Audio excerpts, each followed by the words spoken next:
Hi, everybody. Hello. Welcome to Super Breakfast Friends Club, the show that this show is and has always been. Except for that one time. We don't talk about that time anymore. I'm Mike. I'm not. And this is an anniversary episode. Oh no! Hide the kids! Do you know who's turning 40 this week? Well, based on the episode I just watched, I would have to say Magic Johnson. I thought you were gonna say the Super Mario Brothers.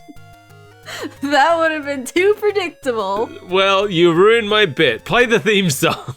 Hey, paisanos, it's the Super Mario Brothers Super Show! With the Mario Brothers and plumbing's a game. We're not like the others who get all the fame. If your sink is in trouble, you can call us on the double. We're faster than the others, you'll be hooked on the brothers. Hooked on the brothers. Yo, you're in for a treat, so hang on to your seat. Get ready for adventure and remarkable feats. You'll meet Koopas and Troopers, the princess and the others. Hanging with the plumbers, you'll be hooked on the brothers to the bridge.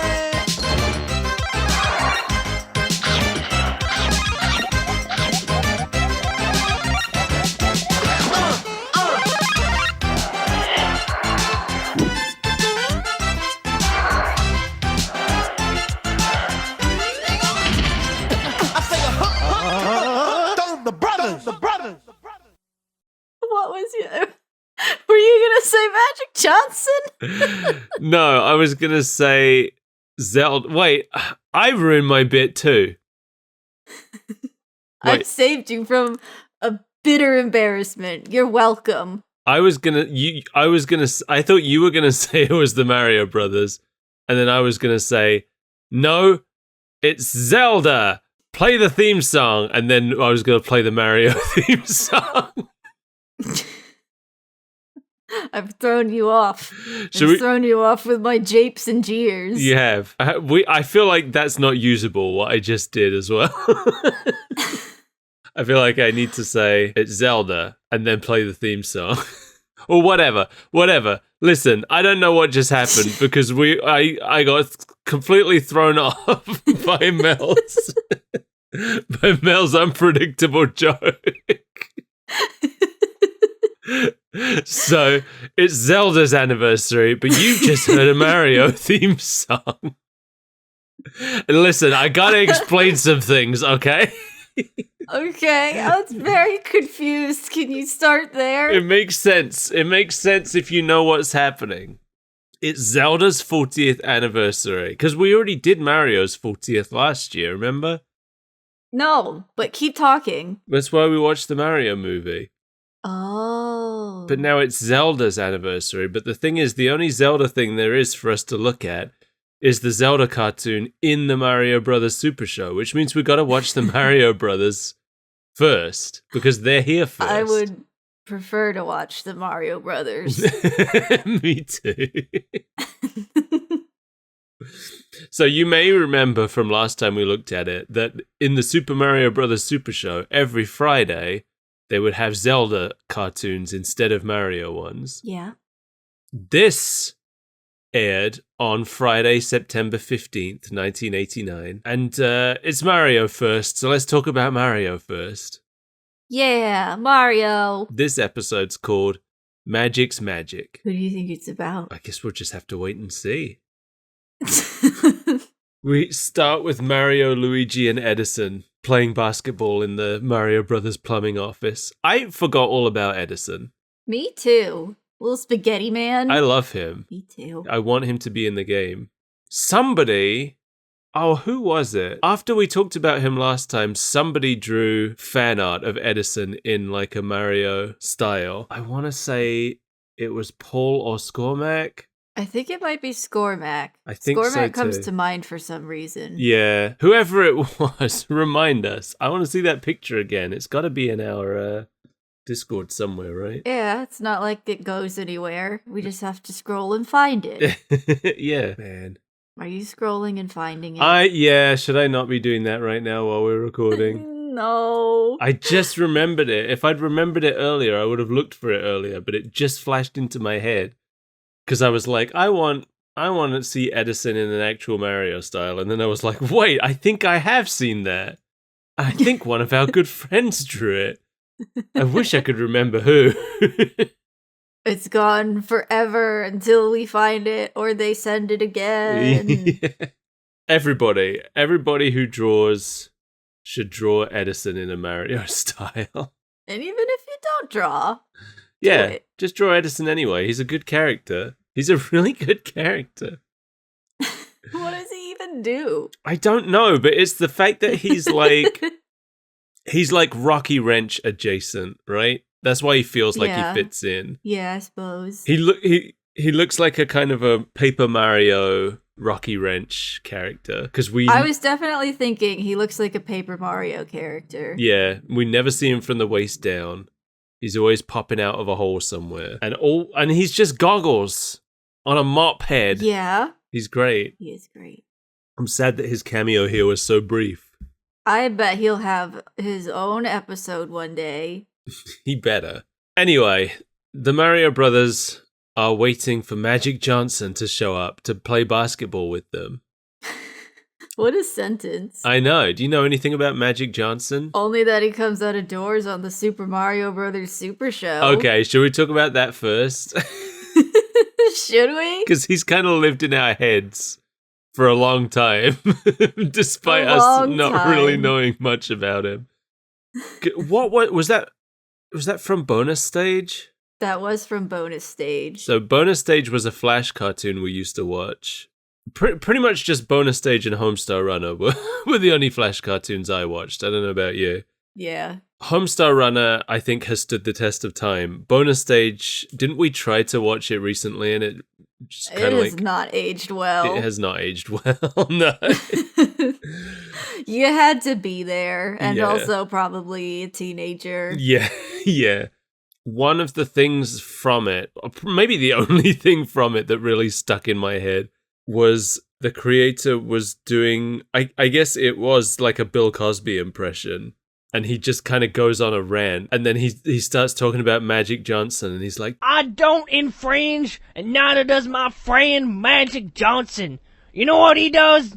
He plays the basketball on the TV. Don't you want to be like Magic Johnson and come out of closets in the Super Mario Brothers Super Show? I know you do.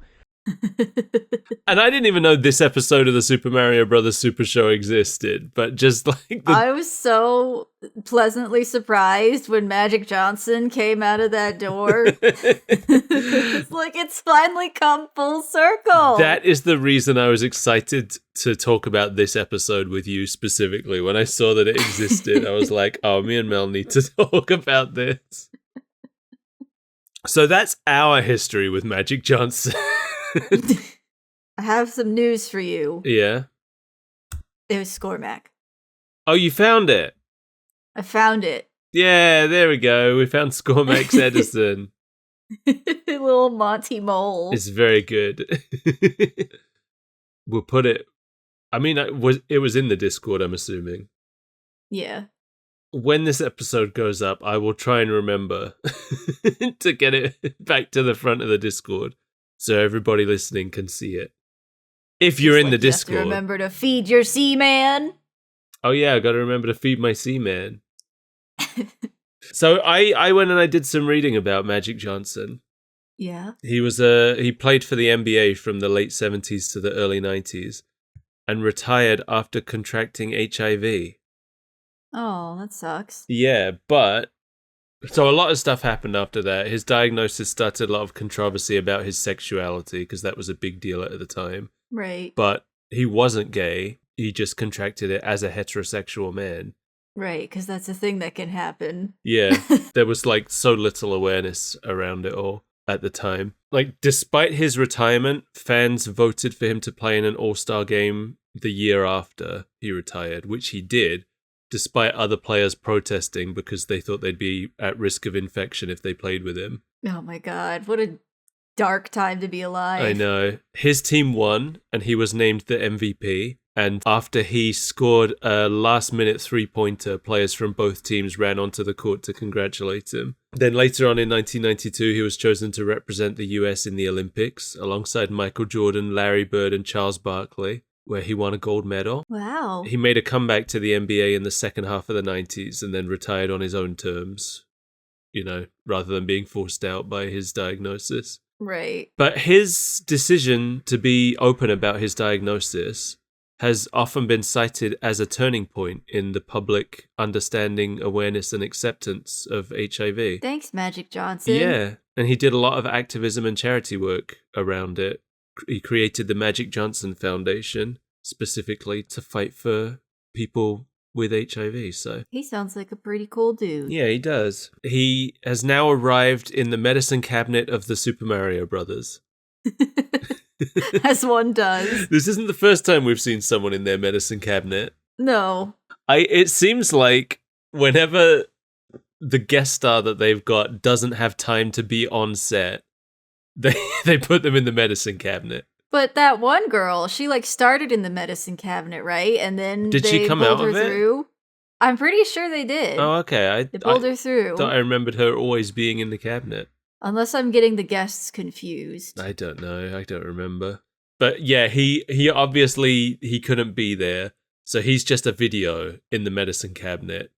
He's recorded all of his dialogue on his own, and the Mario Brothers are just reacting to it.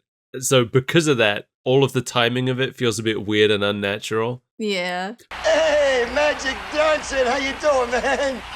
Mario, Luigi, I'm really glad you guys are gonna help me practice. Hey, Magic, what do you want to work on first? Your hook shot? Huh?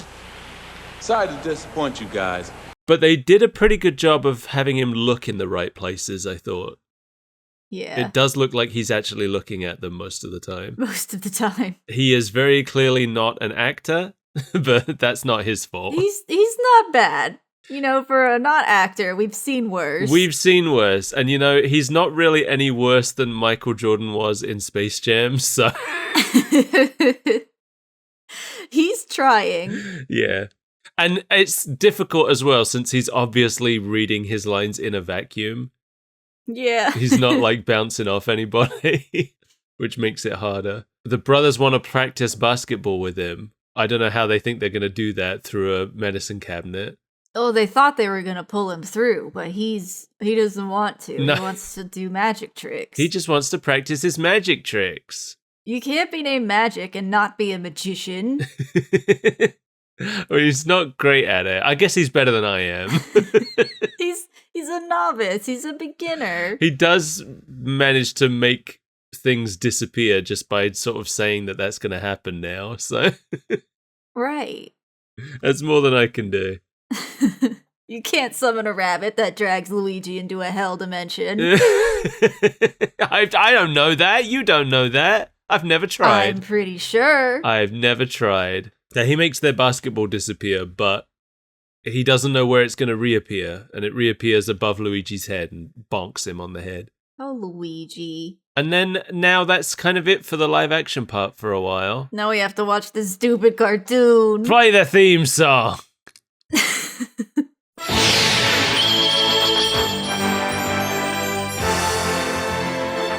This is the Triforce of Wisdom, Link. The evil wizard Ganon has the Triforce of Power.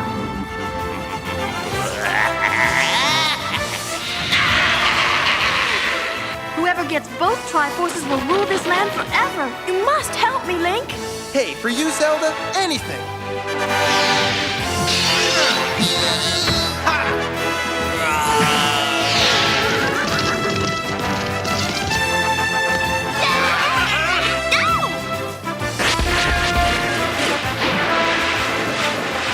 Nice job, hero. Hey, excuse me, princess. Oh, I love The Legend of Zelda. I love The Legend of Zelda, and I hate this show. Yeah, that's what I was building to, yeah. I mean, I know they only had the first two games to work from. But still. You didn't have to make every character insufferable. Yeah. So this episode is called Cold Spells. It's written by Phil Harnage, who wrote for He-Man and the Bill and Ted cartoon and Adventures of Sonic the Hedgehog. I think he wrote all of the Sonic Says segments for that show. I think that's what I found want that out. on my resume. He was also the creator of Sherlock Holmes in the 22nd Century. Oh no. And a show called Horseland. Is it about horses? Yeah. I assume. Oh. I mean, I didn't look too closely into it. You didn't even look it up. There was a horse and a blonde girl, and I was like, yeah, I feel like that's all I need to know. Yeah, I see a bunch of ponies. Horseland. Well, as we open, it's a beautiful day in the land of Hyrule. Boring place. Nothing ever happens in Hyrule. This Link hates Hyrule so much. This Link hates everything that isn't Princess Zelda. That's not true. He likes to stab things. Does he? Because I feel like he just uses the beam more than anything. Well, yeah, that's a good point. That was one of my biggest gripes on this episode. I'm like, I know the Master Sword does fire beams, but if I see somebody with a sword, I want to see him swing it and not just use it as a laser gun. We saw him swing it at a chair. Oh, is that the big bad of this episode? The villain of the week is a chair. I think we talked about this last time, but I definitely get the impression that they used the Master Sword beams to sort of get around violence. Just be like, oh, he doesn't stab anybody. He just fires beams. It's fine. Lame. It is lame. Just like Link in this show. It's the first day of spring, and Link is ready for love, which Zelda initially seems surprisingly receptive to, but then she tells him it's time to start spring cleaning. Yeah, then she thinks better of it. Yeah, he's not happy about spring cleaning, and I actually think that's fair. Like, doesn't she have staff for this?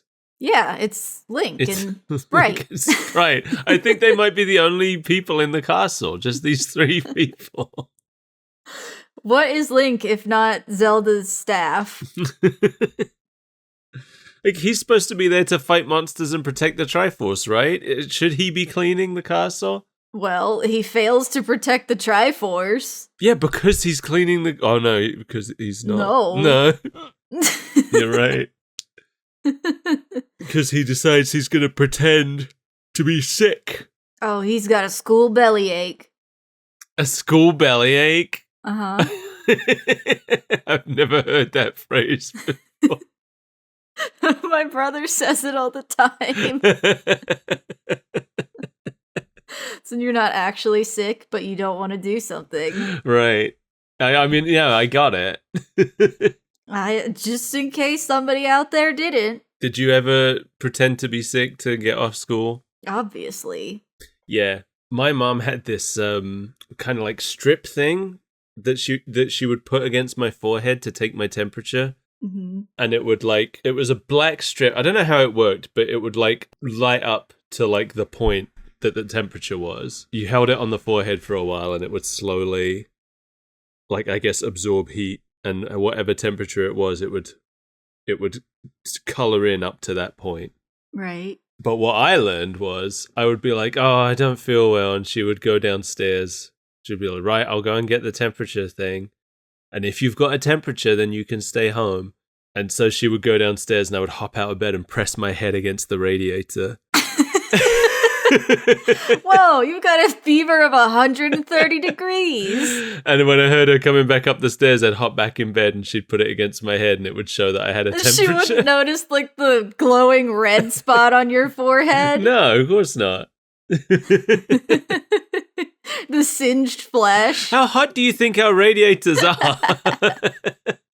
It's a joke, Mike. It's a bit. God. No, I'm worried for American radiators now. You've just got like a red hot glow in the corner of the room. I don't even have a lamp in my room. I just use the radiator.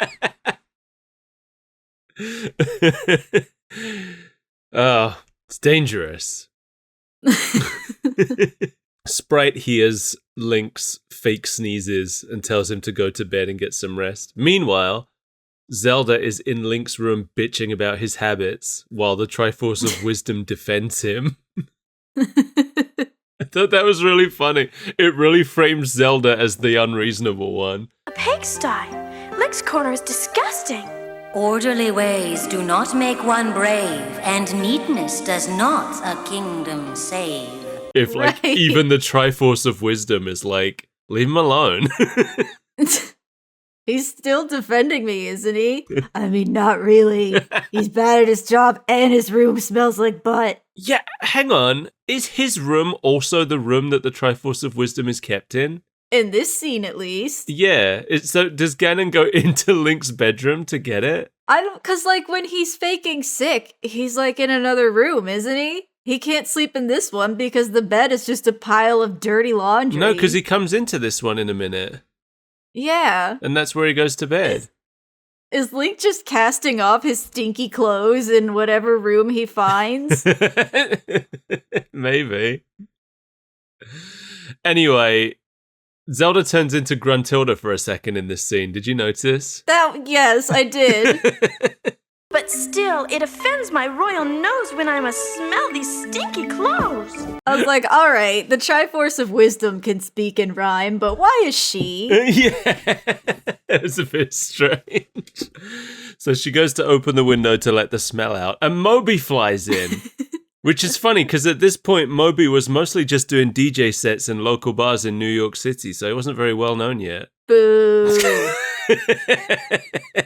I'm gonna drown you in Link's stinky clothes. Moby only ever appeared in Zelda 2, so it's hard to say how recognizable it would be to us now if it had stuck around. But it looks pretty accurate to the old artwork of it. That's good. They tried. They made its head white in this. It was all brown in the game. Yeah, it looks more like an eagle. Yeah, I think they probably did that to make its face more distinct. Probably. Probably better for animation that way. Zelda shoves Moby's face into Link's stinky laundry pile until it just kind of relents and leaves. I thought for sure she was gonna kill that thing, just smother it instead. She holds it in there for a long time. A long time, and it kicks and struggles, and it's a little uncomfortable. It did feel like a protracted death scene, but then it turns to comedy when the bird is like, ew, and flies away.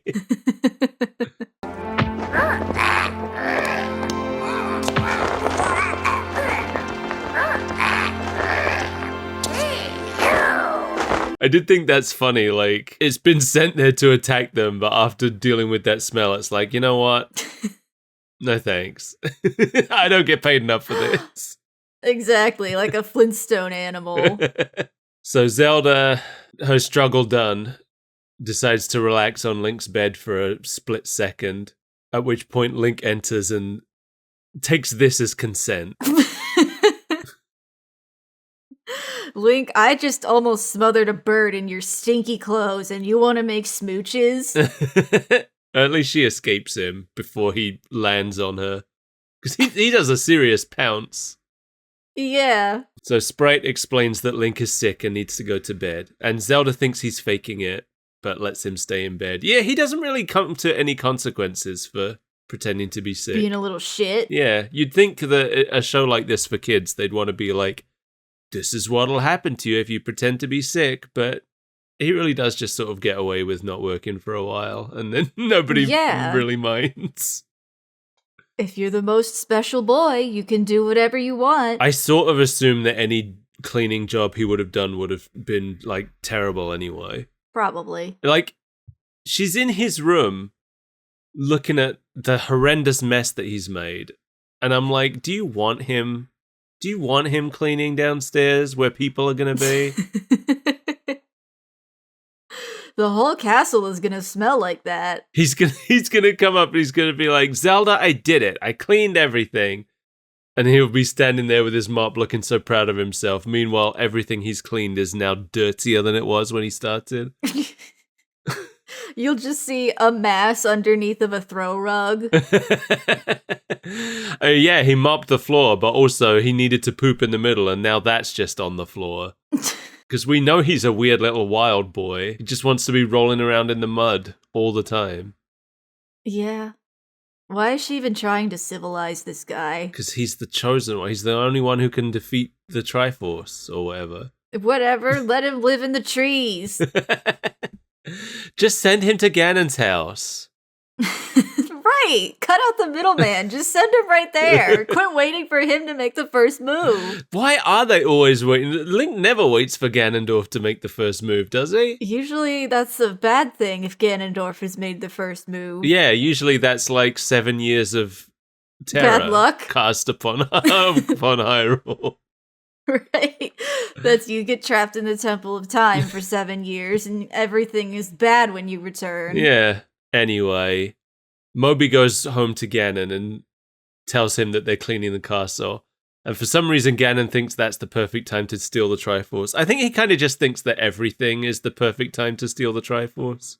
This is such a dopey episode because his master plan is just to ride a bug into town and steal it and go home. Okay, so that bug I want to talk about because I didn't realize that bug is an actual enemy from Zelda 2 again. I think all the enemies in this one are from Zelda 2 except for Goma. Right.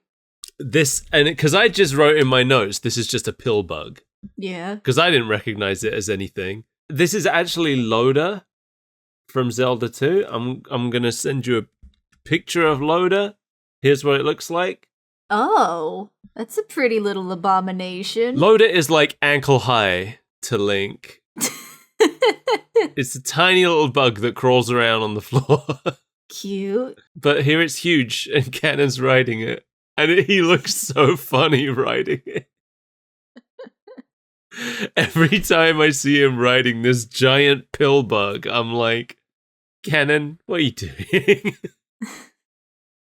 Well, he had to cast his bird back into the sphere of evil and ride his little bug friend into town. It's the evil jar. Whatever. I really have to highlight that the thing that he summons his creatures from is an evil jar. That's where I keep my evil pickles. Imagine, you know, the beginning of Ocarina of Time. Mm-hmm. Link's having a nightmare. He sees Zelda and Impa ride past him on a white horse at night in the rain. And he watches them go and then he turns and Ganon is looming over him riding his black steed. Mm-hmm. Imagine if it was a giant pill bug. It's a giant pill bug with like a child's car seat affixed to the back. It just doesn't have like quite the same stature, does it? No.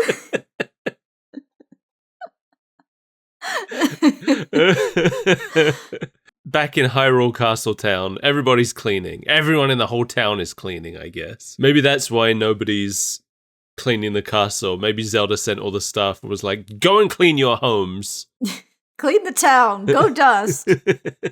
Nobody is helping Sprite, who seems too small to be involved in this cleaning, if you want my opinion. She does, but she also has magic. Yeah, but she isn't using it all the time. Like, she struggles out carrying a rug, but then uses magic to have it shake itself out. I was like, why didn't you just use magic I don't think Sprite's very smart. Yeah, that's a good point. That might be the issue.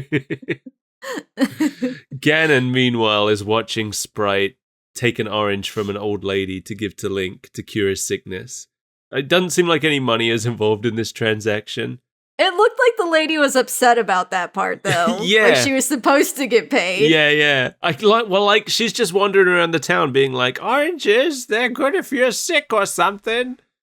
And I like, why would she wouldn't just be handing them out, would she? No, She'd be looking she's out for there some trying money. to make a living. And Sprite's just like, oranges? I live in the castle, and so I do not understand the concept of money. This is mine now. Oranges? Yeah, Link probably does have a pirate disease. But it's a real thing, right? Is vitamin C in oranges is supposed to be good if you have a cold? Yeah. Yeah. I've never noticed, but...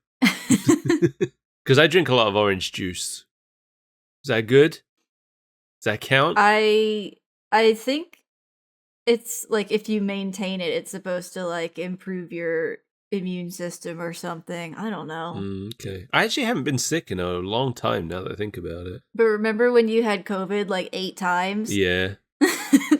You're just collecting it. Like, remember when I couldn't smell anything properly for like a year? Yeah. Yeah. Thanks, everyone not wearing masks. That's what was so frustrating about it. I was wearing masks all the time. I still kept getting it. Yeah. 'Cause people would come up, remove your mask, and cough directly into your nose. It's because I had to keep flying places, and I'm in a big metal tube full of people who aren't wearing masks. I'm the one person wearing a mask. Well, maybe if you just didn't lick all of the handles and armrests. I don't even want to talk to you. I can't even believe you. I can't even believe you would say that to me. I didn't mean to out you, but I just wanted to address it. Like, maybe. Don't tell me what to do with my tongue and mouth. It's my business. All right. I kept the mask on. You just cut out a little tongue hole. What do you do? How would you do it? I'd probably start by not licking all the armrests. Oh, well, Captain Hindsight over here. Looking down from your ivory tower. With your mask with no tongue holes in it. The rich get richer. Stupid. Anyway, what happened in the television show?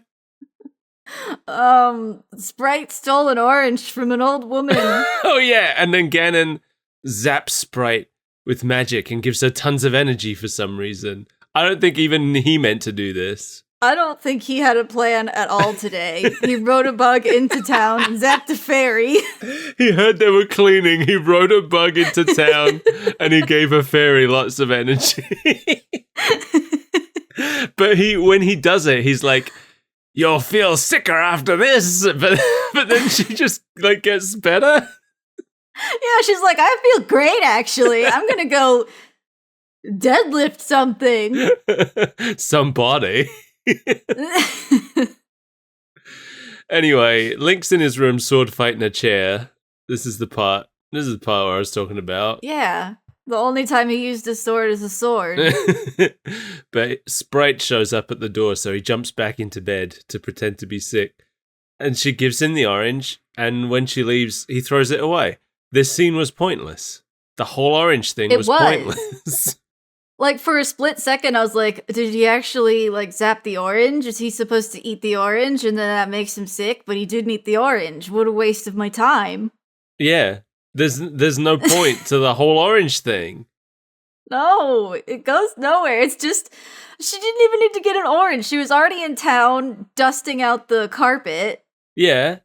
He could have just zapped her. Yeah. From anywhere. For any reason. But we had to watch her steal an orange from an old lady and then take it to Link so he could throw it away. Because for sure I was like, when's the orange going to come back? When are they going to get to the fireworks factory? Like, they wouldn't just do the orange thing for no reason. A quality show like this? But they did. There's no reason. Chekhov's orange. I was just thinking that.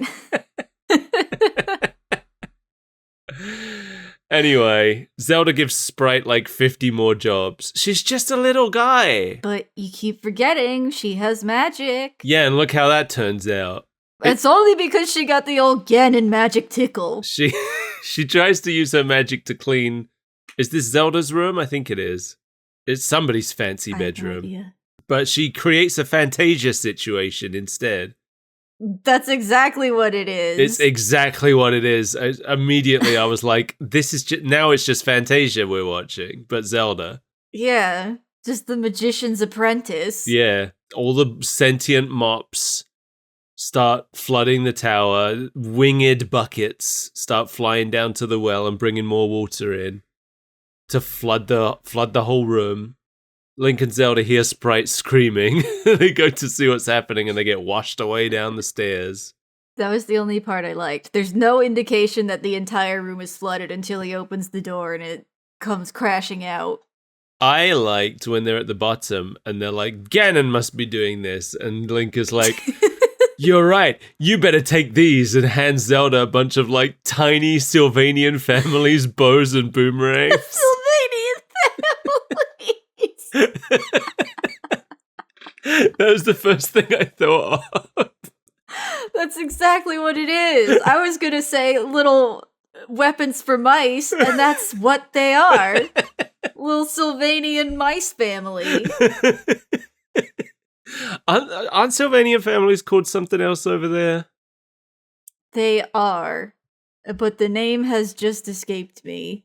Because, like, I knew them as, of course, the American term first, but now I've heard Sylvanian families so much more often Right. that I don't remember. I only know about the other name because you told me. Calico critters. Calico critters. Yeah, it's not a... I mean, it's not a great name. It's less descriptive of what they actually are. Yeah. Sylvanian families is just so magical and cute. Yeah, and I think that is what it's called in Japan as well. Yeah. Yeah, it is. So yeah, over here we just have a direct translation of the Japanese name in America. I guess the feeling was that people in America wouldn't know what the word Sylvanian means. But what, they know in Japan? Yeah. It's not a Japanese word, is it? No. I love Sylvanian Well, like families. Sylveon. Somebody over there knows it. One person. Does that come from the same thing? Like Sylph? Yeah. I would assume. Is that where it came? Hang on. That's just my assumption. Oh my god, this cute little seal family. I know. Can we talk about Sylvanian families for a minute? Can we please? Because I'm looking at their adorable little faces. So Sylvanian means of the forest or woodland, apparently. Okay. I thought it meant something like that, but I had to look it up before I made a fool of myself.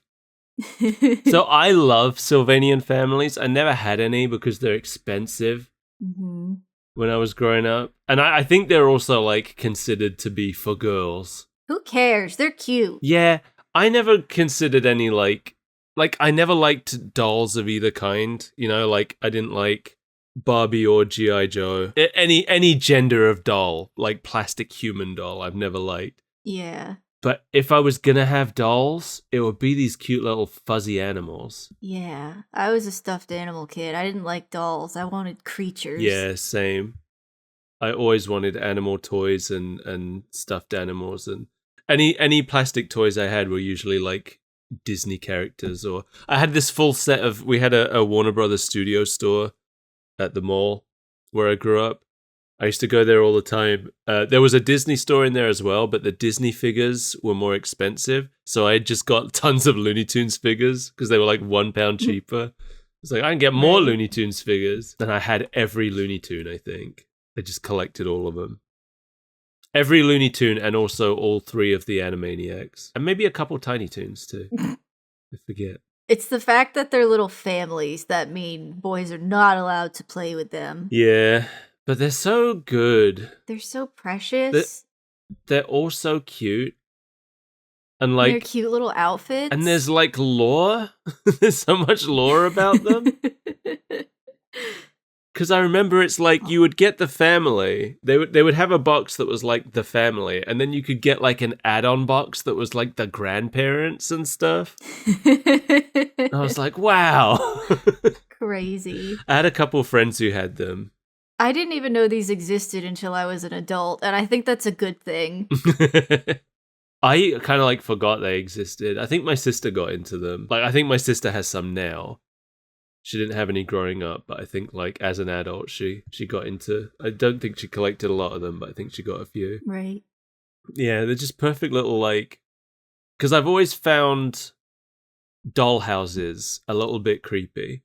Yeah. When it's human dolls, but make it animal dolls, and that just for some reason fixes everything for me. Well, that's magical. Oh, anyway. Meanwhile. No, wait. Oh, you want to keep talking about Sylvanian families? Should we just make this a just wanted to send Sylvanian you this. families podcast now?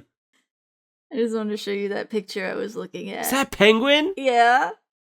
Oh, that's adorable. I know. I like the kitty in the background who looks like a little wizard.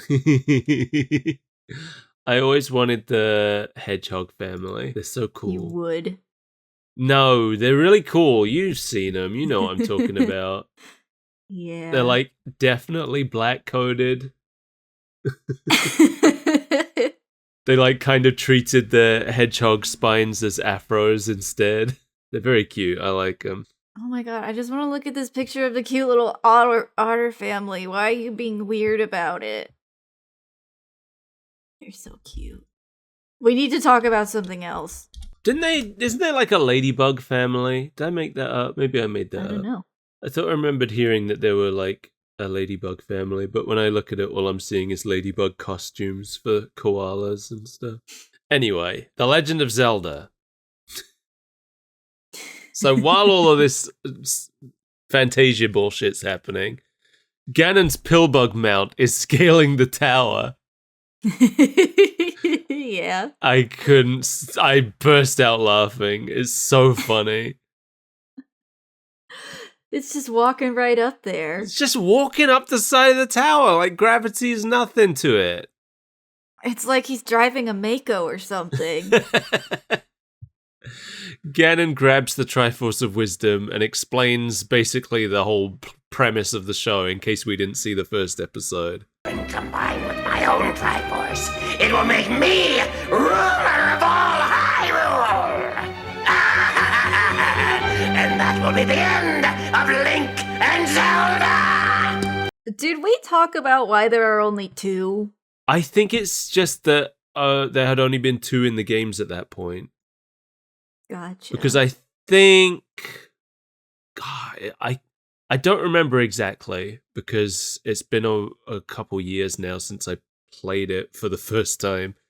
But I think in Zelda 1, it's just the Triforce of Wisdom. And then I think maybe the Triforce of Power was introduced in Zelda 2. And then I think Zelda 3 was maybe the first one that actually had all 3 of them. But I think it was always like known that there were 3 in the plot. Right, that's the part that I don't get. Let me see.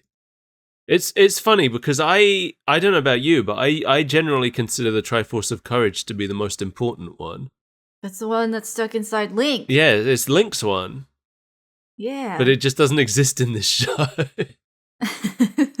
Oh no, okay. So in Zelda 1, there were 2 Triforces. I guess in Zelda 1, Ganon already has the Triforce of Power, and you're assembling the Triforce of Wisdom over the course of the game. Okay. Then apparently in Zelda 2, Link is sent out to find the Triforce of Courage, which had been missing for centuries. So there's no excuse for this, is what you're saying. Yeah, because all the enemies here that we've seen so far in this episode are from Zelda 2.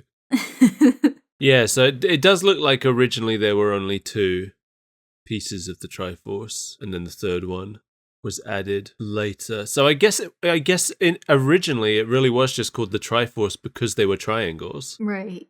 Because now we know it as being called the Triforce because there's 3 of them. And they're also triangles. And they're also triangles. So Link and Zelda slaughter the magic cleaning supplies. It's a lot less graphic than Mickey killing the mop was. Yeah. You remember that? No. That was kind of traumatic. I wonder if there's a gif of it. I never sat through all of Fantasia because I have ADHD.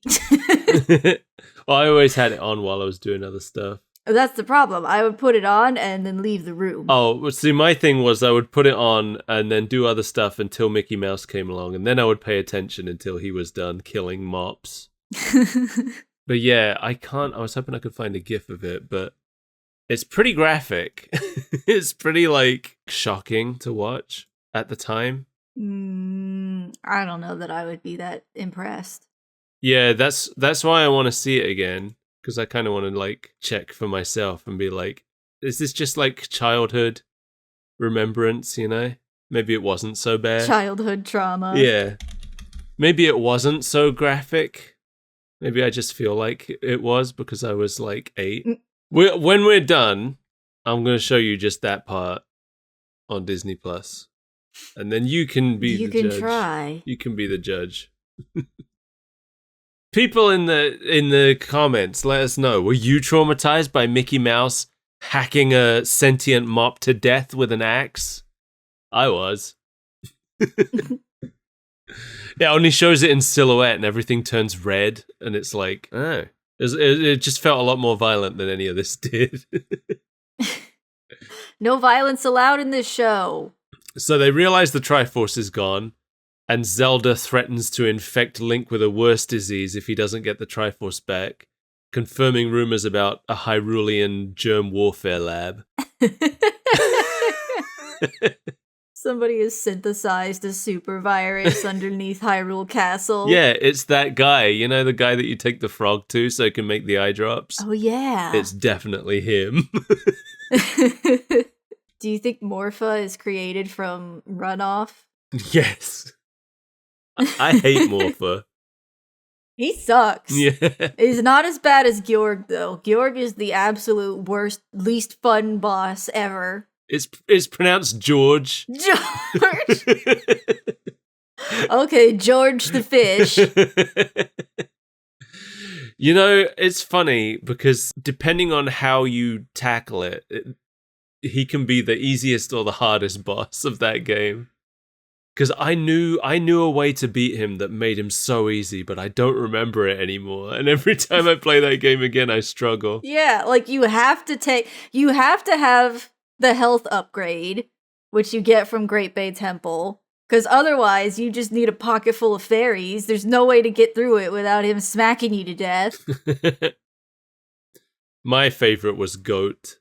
He's the goat. Oh, okay. I didn't know. I used to go back just to like fight him for fun. I didn't like Goat. No. You just roll around. I hate rolling around. Oh, you know that. I didn't know that. I roll around all the time. I love rolling around. No, I don't like Goron rolling. I like Zora swimming before they butchered it in the 3DS remake. Oh, I like both of them. I used to Goron roll around just for fun. No, I got so mad at the stupid Goron races and its rubber band physics bullshit. Well, the race is different. No, like when you're on the moon and you have to do the Goron rolling you can't puzzle. just pick and choose the worst parts. What do you mean? That's why I hate it so much. Well, you never just those are the only parts. You never just roll big circles around Termina Field for like 3 days straight. No, I don't think I ever did that. Oh, it's fun. If you did that more, maybe you'd like Goron rolling. No, I don't want to. That's the problem. You spent too much time with the parts that weren't fun, and then it soured you on the parts that were. I don't care. Okay. I guess I can't argue with that. I'm not going to try and convince myself to like something I hate. Oh, please. That's what alcohol is all about. That's not true at all. You liked it right from the beginning? Nobody likes the taste of it. Right, but that's exactly what I'm talking about. No, I don't enjoy the feeling of Goron rolling. You would if you forced your way through the taste. Anyway, so Link and Zelda go off to chase Ganon, and Sprite vows to go help them. But she doesn't, tell them she's gonna come. She just follows from a safe distance. She just stalks them. Ganon's escaping on his bug. And opens a portal to hell. I just think it's really funny that Link and Zelda are just easily gaining on him because they're riding horses and he's on this little bug that's struggling along. He's just scuttling around. And he's like, can't this thing go any faster? And it's like, you're the one who chose this, dude. You have a whole evil jar and you couldn't pick an evil horse? Yeah, there's no way there's no stall horses in there. Yeah, he escapes into an entrance to the underworld, which closes behind him. It's funny, this concept of the underworld, I guess, kind of came back in Tears of the Kingdom. Because I was thinking, the idea that there's another world below Hyrule that Ganon just kind of lives in is such a forgotten concept. Because that is what it was supposed to be in Zelda 1. Right. I was thinking, yeah, that's just gone from the consciousness of the Zelda series, but I guess it's back now as of the most recent game. The underground isn't enough to contain him. No. Well, no. It really seems like he can just kind of pop up wherever he wants. Yeah, he just made a tree come out of the ground and slide into his secret hidey hole. Yeah, but Link knows a shortcut into the underworld somehow. I would have thought that there wasn't much shorter than what Ganon just did, but sure. Well, they can't open that one. Only Ganon has the key to that one. He's got the fob. They're basically breaking and entering in a side window to the underworld. I thought it was interesting that Link and Zelda's horses are the right basic colors. Yeah. They don't look anything like their horses. You know, this doesn't look like Epona, and Zelda's horse doesn't look like whatever Zelda's horse is called. I don't think it's ever had a name. But they are brown and white, so yeah, that's part of the way there. It's almost accurate. I feel like it's because white is the girl color horse, and you can't have a black horse unless it's an evil character, so that leaves you with a brown horse. Yeah.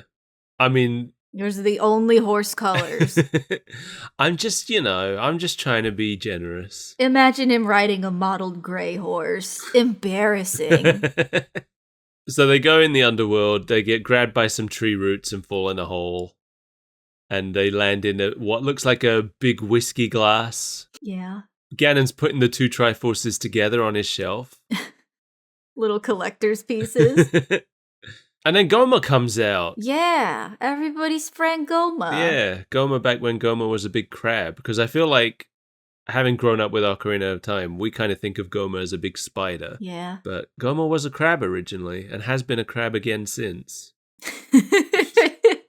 She goes through phases. Well, it's like you say, everything eventually goes to crab. You're always saying that. One day we will all be crab. I am always saying that. I'm so excited to become a crab. I know you are. It's weird. Just join me in the crustacean world. I think we talked about it last episode. I hope so. We definitely talked about it on the show recently. So yeah, Goma, I thought it was funny that Goma couldn't figure out how to get at them in the big whiskey glass. He just starts pinching at the glass. Yeah. Ganon's like, no, you fool, pinch inside the glass. Go in from the top. Sprite. What does Sprite do? Does Sprite zap Goma? It seemed like it didn't do anything, whatever it was. Yeah, she kind of zaps it, and I guess it briefly distracts her. She zaps Goma, and then Goma is just like, oh, well, I've got Link now. Pulls him out of the glass. Yeah. It just kind of gives her a little bit of a fright. It doesn't do much to stop her. It actually seems to help. Yeah. If anything. Now that Link's out of the glass, Ganon starts blasting fireballs at him. And immediately kills Goma. Yeah, immediately kills Goma. Hits Goma right in the eye. You know that's the weak spot, Ganon. Have the monsters in Hyrule have it. Yeah, I mean, I guess that's true in real life too, right? If I was fighting a giant monster and I saw a big red eye, I'd be like, yeah, that's definitely the weak spot. That's not going to feel good if you stick your fingers into it. It's not even just a Zelda thing. Like, I played Resident Evil 2 last Halloween, and that had the same thing. Big eyes on monsters. Shoot 'em. Yeah. It's just the universal shorthand for this is a weak point. Right. It's either that or you have to have a giant red crystal. Yeah. It just makes more sense to be an eyeball. Yeah. It's more, I wanted to say like presenti, but that's not a word. No. But you know what I mean. Yeah. Presenti. Yeah. Presenti. That means something different. But it's spelled the same. Yeah, that means present-like. Sprite breaks the whiskey glass, so Zelda's out now. And she shoots Ganon with an arrow, and it sure seemed like he died. He just kind of blinks in and out of existence a little bit. He, like, turns into light and vanishes. Yeah. Is that how a person dies in a video game world? I don't know. He probably has another guy. He's just going to respawn. Yeah, I bet that's what it is. Because they're all, like, they're not talking like he's dead afterwards. We don't see Ganon again, but later Link is just kind of like, I'm glad we slightly inconvenienced Ganon. I know he'll be back, though. So Zelda grabs the Triforce, and this part was so lame. she's like, Yeah, she could have just grabbed both of them. Right. They were both right there, the same distance from her as each other. But she grabs one and then she's like, should I grab the other one too? Well, I don't want to be rude and grab a Triforce that's not mine, but while I'm here, maybe. And then Link's like, there's no time. And she's like, well, it's right there. Like the whole room's... It's taking her 5 minutes. Her arm is extended. The whole room's collapsing around them as this is happening. Zelda, Sprite, let's get out of here. Wait, if we can get the other Triforce. No time. And then Link just grabs her and takes her away. They could have had both Triforces if she just didn't stop to consider it. Why don't they ever try and steal the Triforce? Yeah. She said earlier that whoever has both Triforces is destined to rule the kingdom forever. And so far, Ganon's winning. He had both Triforces for a while. She's like, let's just leave it in God's hands. Maybe she doesn't really want the throne. Maybe. And she knows Link shouldn't have it. Yeah. She's just kind of like, well, I mean, I don't want to not have the throne. She's young, you know, she's a teenager, I assume. She's like, I don't want to not have the throne exactly, but I don't know if I want it yet.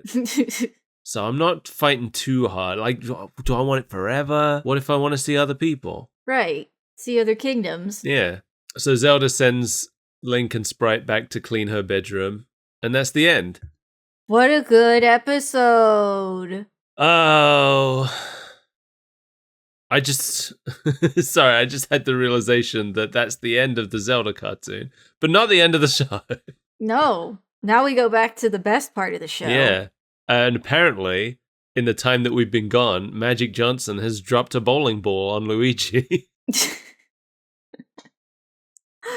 Who amongst us has not dropped a bowling ball on Luigi? I mean, I've played Smash Brothers and I've played as the Animal Crossing villager. So yes, I have absolutely dropped a bowling ball on Luigi. Who among us hasn't?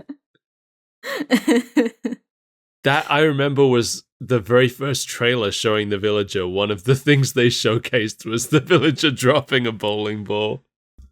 I was like, oh yeah. What an evil little child. Do you even get a bowling ball in that game? I'm sure there's a bowling ball, like, furniture object in Animal Crossing, yeah. Always with that stupid smile plastered on their face. That's what made that whole thing so funny. And, the side eyes, it's always the side eyes as well. Oh, yeah. He knows what he's up to. Being a little shit. He's Kevin McAllister in Smash Brothers, basically. Magic has Luigi pull a rabbit out of a hat, and I did not like the rabbit puppet. No, it looked like Frank the Rabbit from Donnie Darko. It's really scary. I didn't want to see it anymore. Yeah. And the fact that it bites Luigi and pulls him into the hat only made it worse. Why did they give it a horrible little gremlin face? Also, Luigi pulled the rabbit out of the hat, right? Yeah. How was Magic Johnson involved in this magic? Because he made the rabbit be in the hat. Oh, so he, magicked a rabbit into the hat, but he needed someone else to pull it out. Yeah, because he's trapped. He's trapped in the medicine cabinet. I love that we go away for a second, and when we come back, only Luigi's foot is sticking out of the hat, and Mario's trying to pull it out. And he fails. He lets go. Luigi's gone. He's in the hat now. And Magic Johnson can't remember the magic words to get Luigi back. And he's doing such a bad job of acting concerned. We'll never see Luigi again, but Magic's not too bothered about it. Mario is. It's so funny because Lou Albano is really selling Mario's distress, and then Magic Johnson is like, I can't remember the magic words. Magic, we have to do something. I knew that trick was too dangerous. Now, what were the magic words? Abracadabra. No, that wasn't it. How about open sesame? Darn, I can't remember. Luigi's gone, and it's all my fault. If only I wouldn't have let go. Mario says the only magic word he knows. Please! And then Luigi... It works! Luigi appears in the medicine cabinet. He's more convincingly in there than Magic Johnson ever was. I think he just knows how it's supposed to go down. Well, he's familiar with the medicine dimension. He's also actually in there. Magic Johnson was just a video, but Luigi's actually sticking his head out of the cabinet and yelling at Mario. They're trying really hard to convince us that Magic Johnson is in there with him, but Magic Johnson isn't saying anything right now. Suspicious. They've clearly just got like a black guy on the crew to start shaking Luigi's shoulder with his big black arms. Yep. Like, people will believe that's Magic Johnson. It's movie magic. Johnson? That's the one. So Mario, the phone rings and Mario answers it. It's Magic Johnson's coach. He's late for the game. It's funny that they called Mario instead of Magic Johnson. Well, this is before cell phones, Mel. Okay, so is there no phone readily available inside the medicine cabinet? I guess, why would there be? Why would there? I just imagine that it's a liminal room with those like gray walls and a single phone. Mel, it's just a medicine cabinet. I think you're overthinking things. No, I think there's a payphone and every now and then it rings. I don't think that there's any. I think he was literally in the medicine cabinet. I don't think there's like a space back there. No, he's in the medicine dimension. I don't know. I definitely don't think that there's a phone in there. If there would be anything, it would be a phone. I think if there would be anything, it would be ibuprofen. No. No? Maybe some Band-Aids? No. Dental floss? You're being foolish. There's a telephone inside the medicine dimension. I was just trying to do a goof. I know you're right. If there's anything that's going to be in a medicine cabinet, obviously it makes more sense for there to be a phone in a medicine dimension. I was just having fun with you. God, you're always making me sound like the crazy one. So Magic Johnson has to go for the game that he's late for, and then we do the Mario. The Mario, swing your arms from side to side. Come on, it's time to go. Do the Mario. Take one step and then again. Let's do the Mario all together now. You got it. It's the Mario. Yay! That's my favorite part. Yeah, I think that they forgot to film do the Mario part at the end here because it feels like a stock one. Yeah. Where Luigi's just like sitting at the table eating pizza and Mario's dancing in the background. Because when they've had other guests, they said it with the guest, right? I don't remember. They usually, I feel like they usually have the guests say do the Mario. Maybe they just forgot to get Magic Johnson to say it. He's like, no, that costs extra. Yeah, maybe they brought it to him and he was like, no, Magic, don't say that.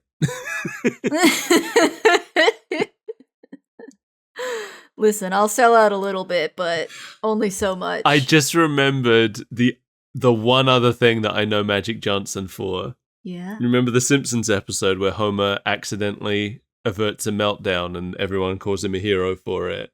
And when he's receiving all his like awards and prizes, Mr. Burns is like, a celebratory phone call from Magic Johnson? And Homer's like, Magic Johnson! He takes the phone. And he goes, hello. And Magic Johnson goes, Is this really Homer Simpson? yeah. Wow. It's great. Dumb. I love The Simpsons. We talk about it all the time. I'm not familiar. We should watch it. We should watch it together.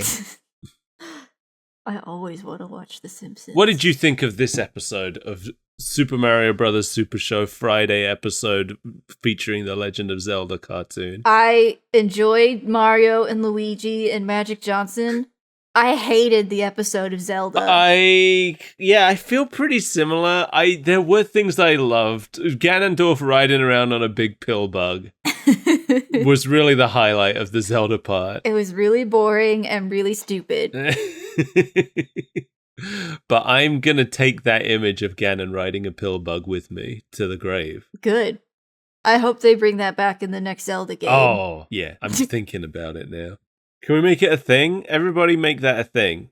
Every time you see Ganon riding a horse in official Zelda media, we should all comment on it and say, why isn't he riding Loda? His trusty steed. His trusty steed Loader. Why did you retcon Loader, Zelda? I mean, Nintendo. And then just send pictures from that episode. Yeah. And then they'll be like, what is this? Because I don't think What is Nintendo... this garbage cartoon? I don't think Nintendo know that show existed. They forgot that they licensed it away. Well, I mean, this was kind of lost media for a while. Yeah. Because when they released the Zelda show on DVD, they didn't include the Mario Super Show parts. Oh. And the Zelda episodes weren't included on the Mario Super Show DVD. So this Magic Johnson stuff that we watched was lost for a while, but I found there's a restored version, which is what we watched. Fans have We restored almost it. lost Magic Johnson to time. Yeah, but all of those That would be segments, a dark. all of those segments have been found and restored. So we are able to watch all of them now. Good.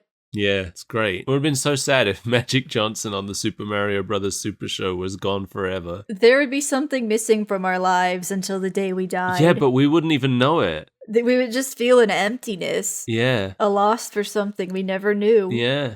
Well, I think we've done. I think it's over. Yeah, we've covered our bases. Yeah, we've had enough. Please release us from the We've torment. had our fill. Thanks everybody for joining us. Yeah, I guess. Happy 40 years, Zelda. Old man. How dare you?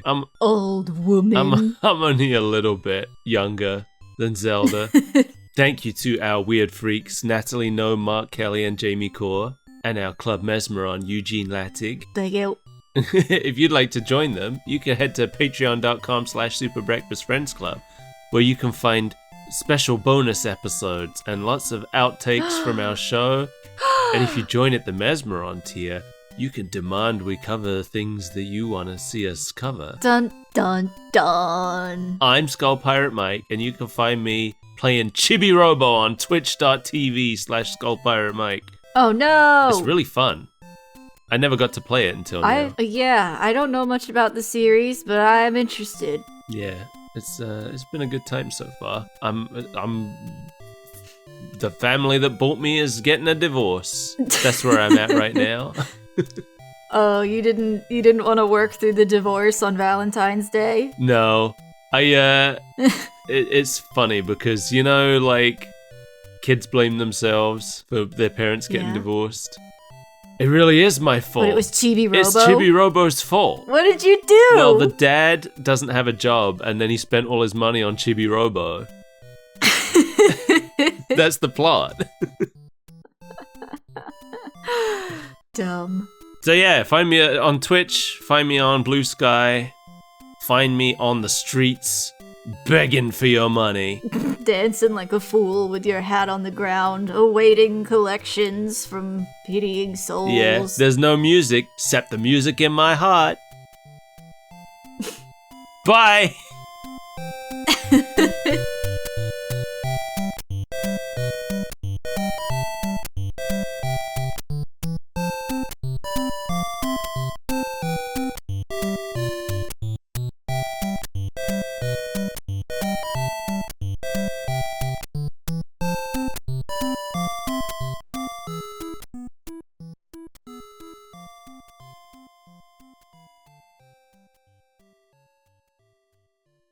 How much would I have to beg for you to buy me a giant pillbug mount for my birthday? Well, we're gonna have to find one first. And then I would have to budget for a while. So, forever. You would be begging forever. What do you think they eat? What do regular pillbugs I eat? don't know. Wood chips? Pillbug. What is your diet? Ecology and behavior? This is too many words. I just need somebody to... Oh, a diet of pillbugs is largely made up of decaying or decomposed plant matter, such as leaves and, to a lesser extent, wood fibers. Whoa, I was right. Give me my scholarship. Why is this the second time we've devolved into insect facts? Listen, worms aren't insects, Mel. What is a worm but a miserable little pile of secrets? Not an insect. I know that much. It's an invertebrate animal. Is it like a mollusk? I don't know.